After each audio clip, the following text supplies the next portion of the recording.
আমি বিয়েটা করছি না শুনছি।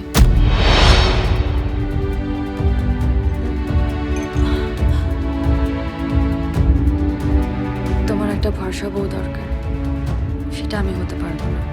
তোমার মডেল ফিগার বউ চাই, আমি সেটাও হতে পারবো না। তোমার ওই ইংরেজিওয়ালা মলে ঘুরে ঘুরে শপিং করা বউ চাই, তাও পারবো না। তোমার আসলে বউ নয়, ওই লোকজনকে দেখানোর জন্য একটা স্ট্যাটাস সিম্বল চাই, সেটা তো হবেই না। তুমি হাজার চেষ্টা করলেও কোনোদিন হবে না। পাউডার জলে মেশালে যেরকম দুধের স্বাদ আসে না, আমাকে দিয়েও তোমার স্ট্যাটাস সিম্বলের মেকওভারটা কোনোদিন হবে না। তুমি তো নিজেকে ঠকাচ্ছ, কিন্তু আমি আর নিজেকে ঠকাতে চাই না। আমার এমন একজন মানুষ চাই যে আমাকে আমার জন্য ভালোবাসবে, যে নিজের না পাওয়াগুলো আমার মধ্যে খুঁজে বের করার চেষ্টা করবে না। আমার এমন একজন মানুষ চাই যে আমার বন্ধু হবে, স্বামী হওয়ার চেষ্টা করবে না। আর তুমি তো সেই মানুষটাই নও। তাই যাও, নিজেকে না ঠকি, যেমনটা চাও তেমনটা খুঁজে নাও না। অন্তত রাতে বিছানায় তার পাশে শুয়ে নিশ্চিন্তে ঘুমোতে পারবে।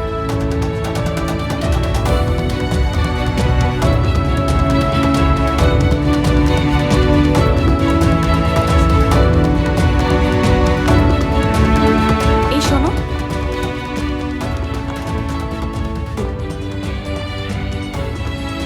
এটা তোমার দাদাকে দিও। ফর্সা বউ পেতে গেলে নিজেরও ফর্সা হওয়া জরুরি।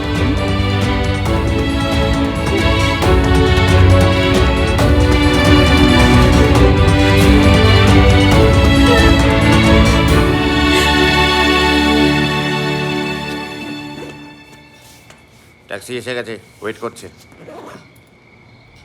মা চললাম। হঠাৎ এভাবে কিছু না বলে চলে যাচ্ছিস? কোথায় যাচ্ছিস, কেন যাচ্ছিস, কিছুই জানাবি না। কি দেখো, আমাদের কাজটাই দাদাকে যেতে দাও না।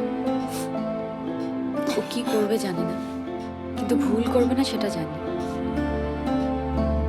শোনো, আচ্ছা, ট্যাক্সির মিটার কিন্তু চলছে, তারপরে এতক্ষণ দাঁড় করিয়ে রেখেছি, এক্সট্রা ভাড়া চাইতে পারে।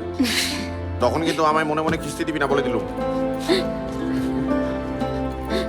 ব্যাগটা সাবধানে রাখি, সব ক্যাশ কিন্তু এটার ভেতরেই। আর পারলে একটা নতুন মোবাইল কিনে নিস। আর দোকানটা সাজিয়ে আমি তোকে ছবি তুলে পাঠাবো। চলো তো।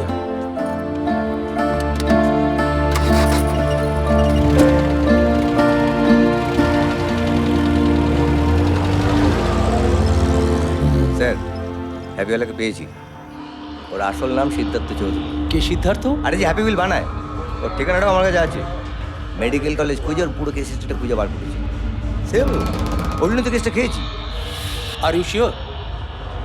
অবনী বিয়ারওয়ালার খবর এটা শুনতে হয়, নাহলে পিছিয়ে পড়তে হয়। আর হ্যাঁ, ওর এক সাক্ষাৎ আছে, নাম পচা।